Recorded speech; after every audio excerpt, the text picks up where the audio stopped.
Ba-da-da-ba-ba-da, ow, ba-bow, chow, wah, wow, wah, yeah.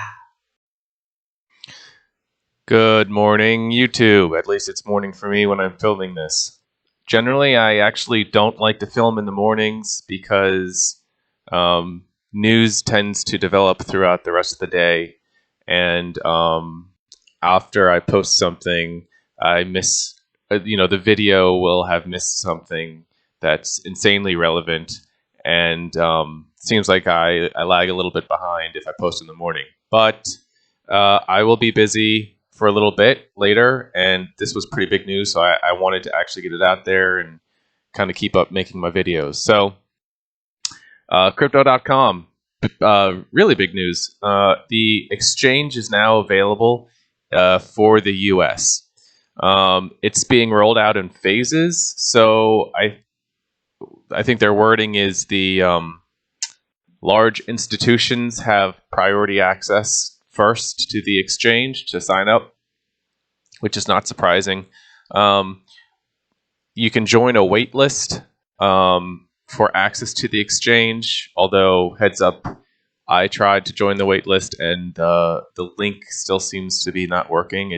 It's geo-blocked and it says it's not available in my area, which is kind of funny because it should be available, just not for people who are not large institutions.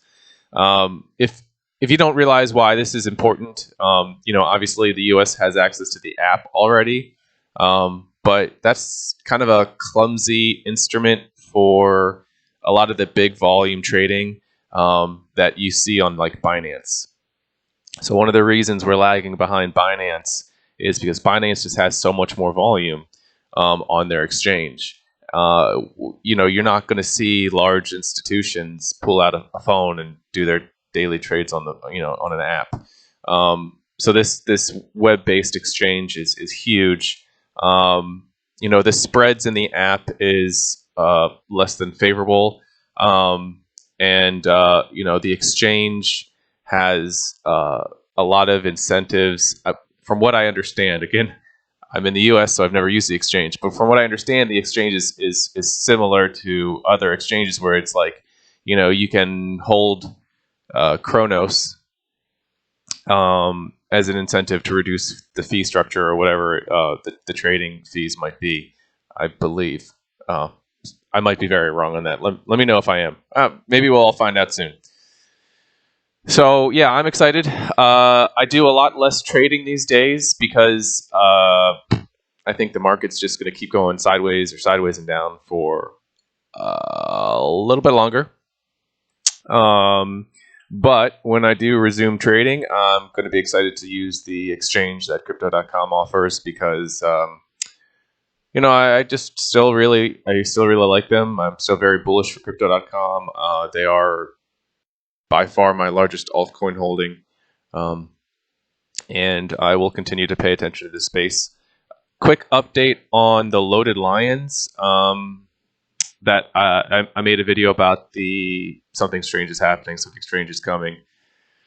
I'm gonna admit this, YouTube. I actually don't like sports. I don't know anything about sports. Chess is the biggest sport I follow, and yes, it is a sport. People always argue with me about that.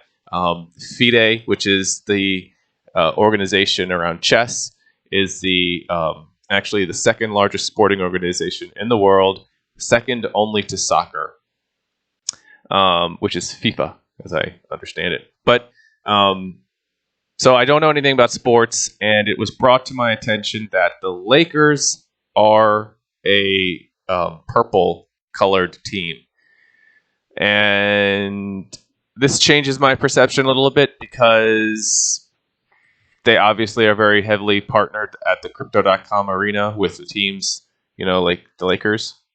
And I kind of just threw ideas out there about like the Ravens while I was spitballing. Hey, what else could this possibly be? But now that I understand that the Lakers are purple, I suppose there is some sort of possibility that the Loaded Lions Lakers connection is what's happening. Moreover, instead of the mutant Loaded Lions, version that I was pretty excited about. So yeah, I said in the video I could be wrong, and it looks like I could be wrong. I don't know. I'm still holding out hope for the mutated loaded lion. It's so obvious. It's such an obvious next move. I don't know. I don't want to say too much, but it's just such an obvious next move. The Bored Ape Yacht Club is basically a roadmap for success, and I'm not saying like copy them completely, but take some inspiration. Um, yeah. What's the saying? Copying is one of the greatest forms of flattery, or something like that. So, anyways, yeah, those are my updates. This is a pretty quick, short video. Don't forget to like and subscribe. I'm still stagnant on my subscription count, but I do want to give away Crow. And you know what?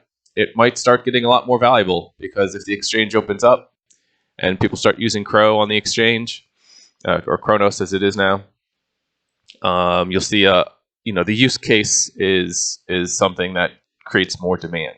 So with more demand, obviously, and supply being what it is, I think we could see some price appreciation for Kronos, even in a sideways Bitcoin market. Sideways isn't terrible for altcoins. Down is bad. Up is generally not great, because all of the attention is. I mean, you're not going to see too much generally downwards movement in a bullish Bitcoin environment. It's just most of the action is going to be Bitcoin oriented. So it's after Bitcoin generally goes on a run and then cools down and goes sideways a little bit, is when people start like taking some Bitcoin profits, filtering it into altcoins. But nobody really invests in altcoins in a bear market. So a sideways Bitcoin market, not terrible. A sideways Bitcoin market in a bear market, not great, but it's possible. It's possible. I wouldn't like if Crow goes on a run to $1. This is not financial advice. I'm not a financial advisor. Do your own due diligence. I love Kronos, and I hold a lot. And I haven't really sold too much of it. But if I'm not saying I think this happened. I think this is actually highly unlikely. But if like Kronos runs to $1, I'm going to be taking a lot of profit in this environment. But do what you want. So, anyways, yeah, like and subscribe. Trying to give away the Kronos at 100 subscribers. Might be more valuable at that time. Leave some comments, feedback. Let me know what you think about my new intro. I introduced the new intro last video, expecting to get a lot of comments and feedback, and I got nothing. Absolutely nothing. I thought it was hilarious. It made me laugh so hard. I know you're not supposed to laugh at your own jokes, but I could not stop laughing at that intro, to the point where I think that I might keep that as my actual intro.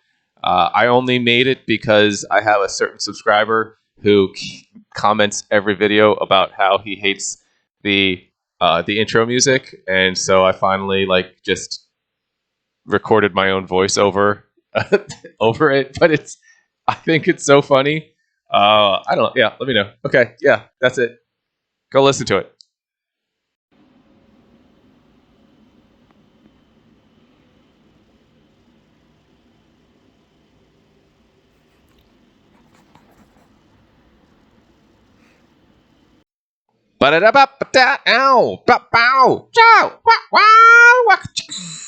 Yeah.